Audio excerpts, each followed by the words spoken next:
Hi! Today I would like to show you how you can transfer files from Huawei Device to Black Shark 5 Pro.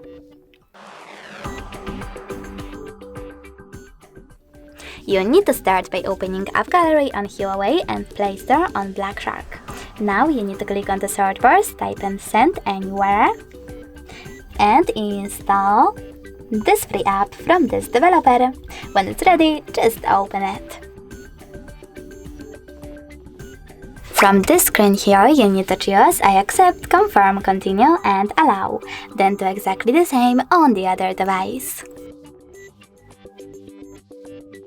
I accept, confirm, continue, allow. Finally, you can select Receive on Black Shark and Send on Huawei.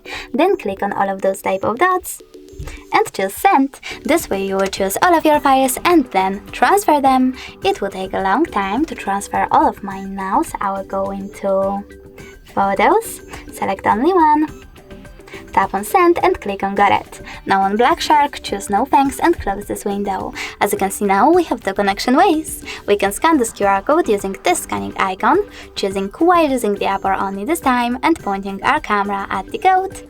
But we can also input this key over here and then tap on Receive.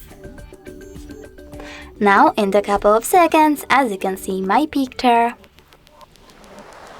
was successfully sent. Thanks so much for watching. If you enjoyed this video, don't forget to leave a like, comment and subscribe. Bye!